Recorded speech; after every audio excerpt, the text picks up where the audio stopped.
Amid fears of bankruptcy in Wayne County, some top officials are none too happy with tonight's 7 Action News investigation. That's because our Ross Jones digging into a sweet retirement deal for commissioners that's making the county's financial crisis even worse. Ross? Steve and Carolyn, in most jobs these days, retirement plans are based on 401ks that rise and fall with the stock market. Nothing is guaranteed. But that's not the deal for a select group of Wayne County commissioners. They've managed to get pensions locked in for life, and they don't even have to work full time. To say this is a touchy subject is putting it lightly. Can we talk about your pension, sir? Get off of the elevator. Wayne County Commission Chair Gary Warncheck doesn't like talking much about his retirement plan. He doesn't like explaining why he and 10 other commissioners took a deal back in 2010 to use funds from their county 401ks to buy into a county pension plan instead.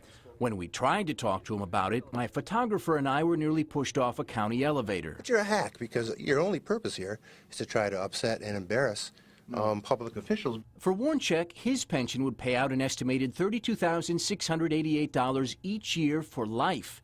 The deal was first offered to sheriff's deputies as an early retirement years back, and after Bob Ficano gave it to them, it was opened up to his own appointees and then commissioners too.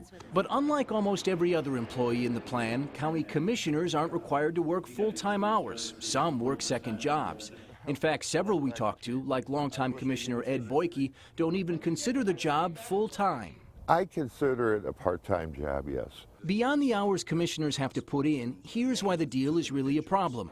The county pension is headed for disaster. Today, it's only 45% funded. If nothing improves, either taxpayers will have to make up the difference or retirees' futures will be in doubt. This will bring down Wayne County. Former County Auditor General Brendan Dunleavy says commissioners should have fought Ficano when he opened up the pension plan 4 years ago instead of joining in. If they did their job, they would have stopped it. But they were too busy saying, can I get the same deal? And what a deal it's been. Then Commissioner Boyke jumped at it, and so did 10 of his colleagues like Jewel Ware, who told me by phone that she works part-time as a commissioner and part-time for political campaigns. Most recently, she worked for Mike Duggins. When Ware retires, she's set to receive nearly $43 grand a year for life. Is it proper for a part-time commissioner to have a full-time pension?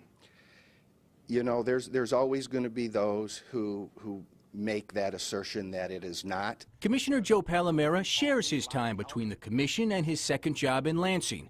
In retirement, his pension will pay out about $33,000 each year, and it won't be his only one. He already gets another from the state, about $56 grand a year.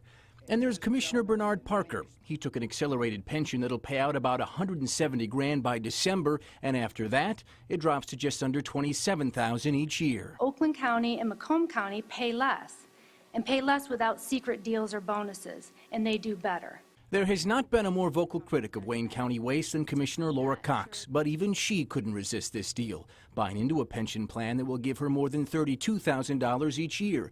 Cox and most others we talked to say they regret the decision because the plan is now in crisis. Now we know what we know.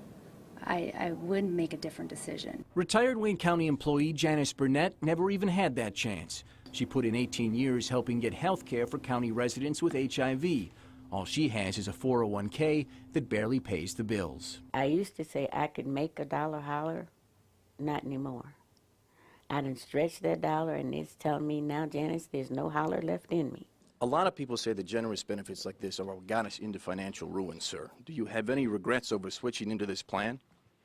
I don't see that plan has putting anything into financial ruin. The plan is only 45% funded. That's not financial ruin? I'm not sure it's 45% funded anymore. I mean, I think it's on the upswing.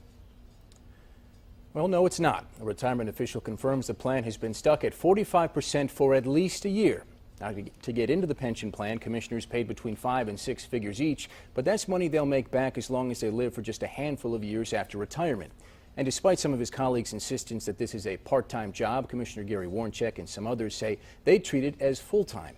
Commissioner Joe Palomera and others said they want you to know that they're saving the county money in other ways, like taking a 10% pay cut, not using the county for health insurance, and returning money each year from their office budgets.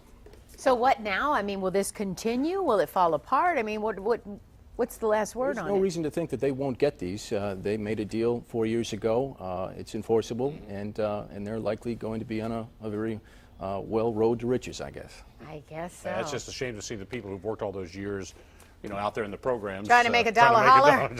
Exactly. Ross, thank you so much.